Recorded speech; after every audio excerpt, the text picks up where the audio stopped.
Welcome back to the Divided States of America show. I'm your host, Marlon Gardenero. It's Friday, October 7th. That day means something to me. But you can't do that without talking about a brief, really brief reality in America. I'll get to that in just a second on today's Divided States of America show. Welcome to the Divided States of America show, where your host, Marlon Gardenero, takes on the most divisive issues in our divided nation. We'll sort through the best and worst of politics and culture, asking questions and looking for answers that our two-ring, two-party circus has failed to provide.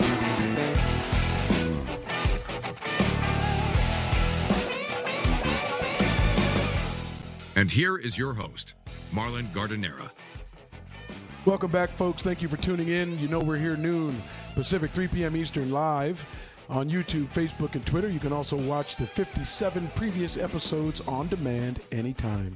They cover a wide array of topics, but today is more important to me. It's my birthday, number 49. I know I'm way past the halfway mark. 98 doesn't appear to be in the cards, but it's worth celebrating. Hopefully you get an opportunity to celebrate yours. Now, I want to put that in proper perspective.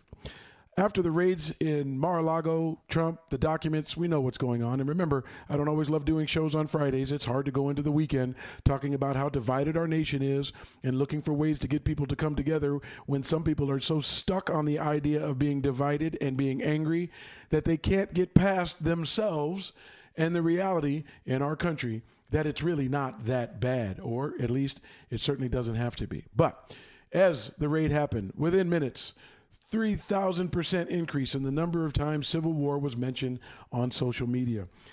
That seems crazy to me, the idea that anybody would be willing to go that far over their beliefs in this country when the beliefs are really value systems and opinions, but more importantly, things that don't necessarily affect what happens in your home. A lot of people are trying to control the books other people read. The simple suggestion would be just don't read them. They want to control what people dress like, how they identify, what religion. They want to control things that, quite frankly, don't affect them other than wanting to control other people. Well, that's boiling. And the New York Times put out a story about civil war and the increase in the chatter and the talk and all the different platforms. But they outlined a couple of different ways that people actually talked about civil war. The first one, literally, a call for an organized battle for control of the government. Well, from time to time, we've seen some people think that their way of life or the person they want or the things they want are worth literally making up electors or going to the Capitol and trying to stop certifications. It's crazy that I'm having this discussion. I didn't equate that to a civil war, but there were certainly people who thought we, the people, needed to take over the government because the government wasn't performing the way it should. Oddly enough, we talked yesterday about ignoring the courts. 60 courts said there wasn't mass voter fraud, so we really didn't have a need to do it. And people said, that doesn't matter. We're going to go ahead and do it anyway.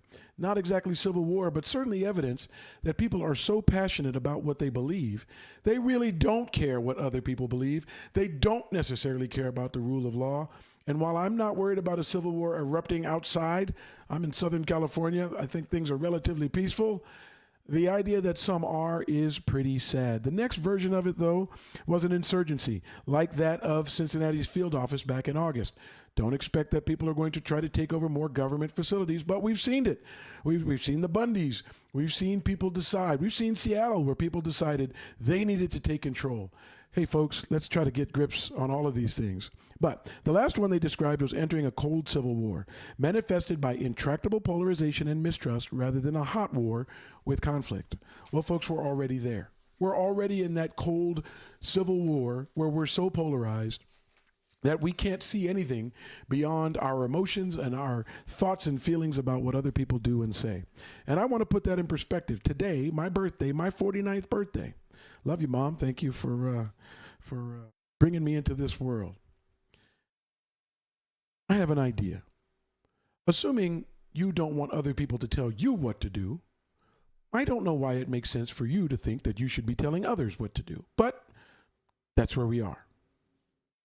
How about you settle for, instead of a civil war, a birthday? How about you be happy you're alive? How about you have hope that whatever your current circumstance is, it can be made better? If you can't do it yourself, how about realizing there are people who are willing to help you? You don't always have to pull yourself up by your bootstraps. Sometimes a pat on the back, an early morning call from a friend to say happy birthday, sometimes just remembering you've been through a whole lot and look where you are today is enough. I know it's enough for me today on my birthday. How about a barbecue? How about an old grill, hibachi? How about charcoal, wood-fired?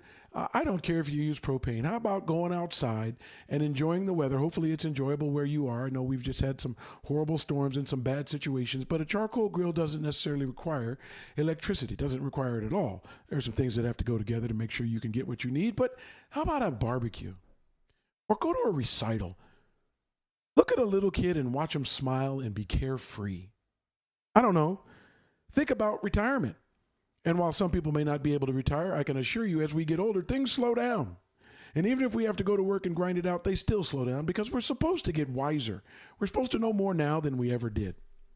But the idea of a true civil war, I don't know. If you can't combat that in your own head with going to a baseball game or watching one this weekend, if you can't combat that on Sunday with a football game, or you can't combat that with, I don't know, a walk, we have bigger issues. But a civil war seems like the thing we should be least concerned with. Be better, America. Look forward to your next birthday. I don't know if I look forward to 50, but I'm sure happy to be at 49, and I'm happy to live in a society where most people care.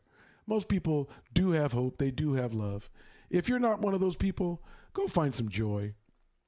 Your birthday's coming. It may be 364 days away, but it's definitely coming. I appreciate all of you who tune into this show. It is a passion project. It's something I really enjoy, and I enjoy spending that time with each of you.